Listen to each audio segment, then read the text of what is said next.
నువ్వు వినాలిగా పిచ్చి పిచ్చిగా అర్థం చేసుకోవద్దు. నేను చెప్పే జాగ్రత్త వినాలి. నువ్వు ఎస్ఐ ప్రిపేర్ అవుతున్నావు అనుకుందాం, కానిస్టేబుల్ మంచిగా సీరియస్ గా ప్రిపేర్ అవుతున్నందుకు మీ ఇంటి మీ డిస్ట్రిక్ట్ పెట్టి దానికి మంచి చదువుకుంటూ ఉంటావు. సరిగ్గా ప్రిపేర్ అయ్యేటప్పుడు సరిగ్గా హాస్టల్ స్టడీ రూమ్ తీసుకొని ప్రిపేర్ అవుతూ ఉంటావు. ఇంద్రియాలు ఎట్లా డిస్టర్బ్ చేస్తాయో చెప్తున్నా నేను. మంచి మంచి కూడా డిస్టర్బ్ చేస్తాయి. రావణుని కూడా ఏం డిస్టర్బ్ చేస్తాయి? ఇంద్రియాలు. రావణ బ్రహ్మ అంటారు. ఎవడు? చాలా గొప్పవాడు రావణుడు, మామూలు కాదు. కైలాసాన్ని అంటే కైలాసాన్ని కదిపేసిన శివభక్తుడు, పవర్ఫుల్ మంచి భక్తుడు. కానీ ఇంద్రియాలు ఏం చేసినాయి? డిస్టర్బ్ చేసినాయి.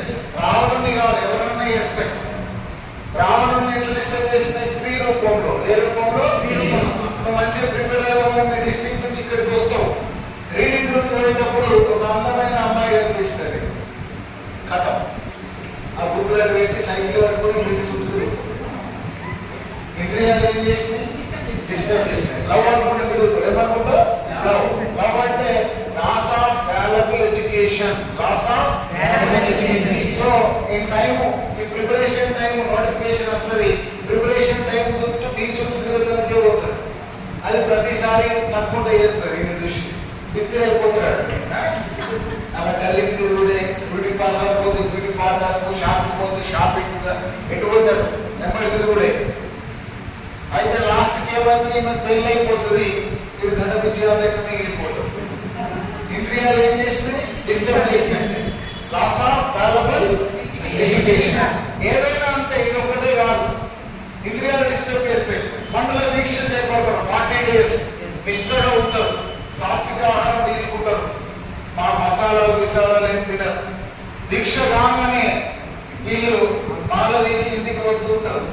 అప్పుడు పోగా రోడ్డు మీద బాగా జనాలు మందు అనుకుంటా పిల్లలు కూడా కనబడతారు కదా. అవి దగ్గర పెట్టేస్తారు. సగసగ మీద పెట్టేసి చెప్పులు వేసుకొని తాగుడు రుసులు చేసేస్తారు. ఇప్పుడు ఏం డిస్టర్బ్ చేసినాయి? ఇంద్రియాలు. ఇంద్రియాలు మనిషిని ఏం చేస్తాయి? డిస్టర్బ్ చేస్తాయి. మరి శిక్ష ఎవరికి పడుతుంది? మనకే పడుతుంది. అందుకే రకసారాలు ఎవరు? పండుగ ఎట్లా నడపాలా? వారంతో నడపాలా. నాలుగే తీసుకుపోతే నాలుగు పడతాం, కృతజ్ఞ తీసుకుపోతే. కృష్ణుడు అదే చెప్తాడు. రకసారాలు ఎవరు? నువ్వే. పగ్గాల్ని కట్టుకు, గుర్రాల పగ్గాల్ని ఎట్లా గట్టిగా పట్టుకోవాలా. ఇప్పుడు ఆ కోరికాయ వేయండు, నాంది లేదు. ఇప్పుడు మందుకాయ వేయండు, ఇంది లేదు. సో మీరేం చేయాలి?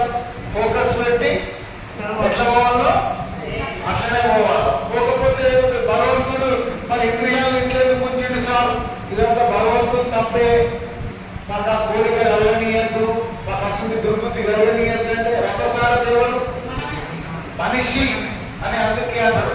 మనిషికి జంతువుకు తేడా ఏంటంటే జంతువుకు ఇంద్రియ నిగ్రహం ఉండదు, మనిషికి ఉంటుంది. ఒక బుద్ధి అనే చిక్కు ఉందా లేదా? బుద్ధి అంటారు కదా. అదే ఎందుకు బుద్ధి లేదా అంటారు. చిన్నపిల్లలు మట్టి తీసుకొని అక్కడ మల పదార్థం ఉన్నా తింటారు. మనం తింటామా? ఎందుకు తినం? బుద్ధి ఉన్నది వాళ్ళకు లేదు. సో నీ బుద్ధితో నీ ఇంద్రియాలను ఏం చేయాలి? ఆ ఇంద్రియాలను ఎవడైతే అర్థంతో పెట్టుకుంటాడో వాడిని జిన అంటాడు, జితేంద్రుడు అంటారు. అట్లా వర్తమాన మహావీరుడు చేసి మీరు కూడా అట్లా చేస్తారా? సమస్య